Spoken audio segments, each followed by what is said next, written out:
जनगणना कार्य में ड्यूटी के दौरान मैं कुछ ऐसे परिवार से मिली जिन तक विकास के मुख्य धारा की एक बूंद तक नहीं पहुंच पाई थी। शायद रास्ते में ही कहीं रिस जाती है। खैर, मैंने जो वहां पे देखा वो बताती हूँ। मैंने बच्चे के पसलियों में धंसी गरीबी देखी, जो अपने ही मासूम को बिलखते छोड़कर उसके दूध के पैसों से नशा कर ले, वह शिक्षा देखी। जहां लक्ष्मी जी आना भी चाहे तो नाक फाड़ने वाली दुर्गंध के कारण उल्टे पांव भाग जाए, वो गंदगी देखी। बिना नाली के जमे गंदे पानी में विकसित भारत को खुद को बचाए रखने का संघर्ष करते हुए मैंने देखा। उसी में मैं एक ऐसे परिवार से मिली जिसमें स्वगणना के लिए उसके पास मोबाइल नहीं था। ऐसे तो बहुत सारे परिवार थे जिसके पास मोबाइल तो था पर वो रिचार्ज नहीं था। इतना सब तो ठीक था।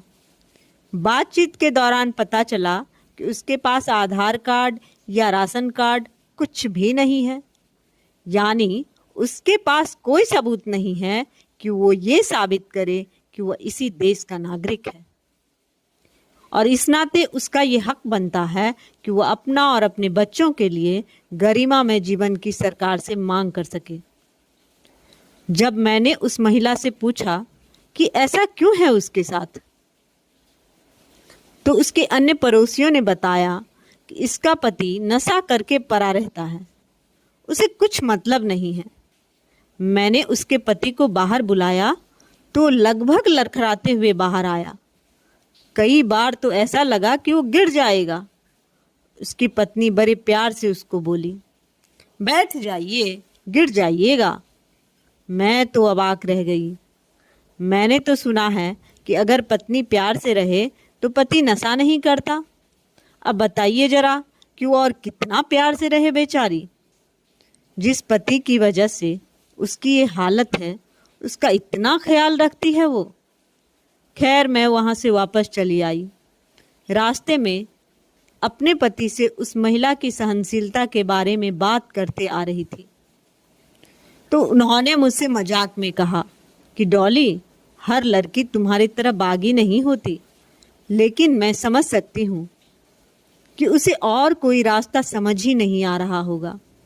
किस बूते पर वो इसका विरोध करे। ना तो उसके पास शिक्षा है, ना कोई स्किल है, और ना ही कोई पारिवारिक सपोर्ट है। मैं अगले दिन फिर उसके पास गई। आज शायद उसका हो जाए स्वगणना, लेकिन आज जो मैंने देखा क्या बताऊं। उसका एक 8-9 महीने का बच्चा था जिसमें हाथ पैर मारने की भी कुव्वत नहीं थी। उसे देखकर मेरे दिल पर क्या बीत रही थी कहना मुश्किल है मेरे लिए। मैं सोचने लगी, मैं इस बच्चे के लिए क्या कर सकती हूँ।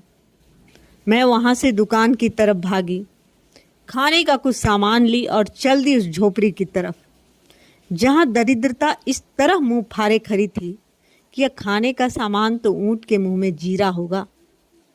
खैर, मैंने उसे सामान दिया तो वो और तकलीफ़ें मुझे बताने लगी। मैंने उससे कहा कि इससे ज़्यादा अगर मैं सुनूंगी तो मेरा कलेजा फट जाएगा, और ये कहते हुए वहाँ से निकल गई कि मुझे दुख है कि मैं उनके लिए कुछ नहीं कर सकती। स्वगणना तो फिर भी नहीं हो पाया उसका। काश मैं कुछ कर पाती उसके लिए, उन जैसों के लिए जिन्हें देखने वाला सच में कोई नहीं है।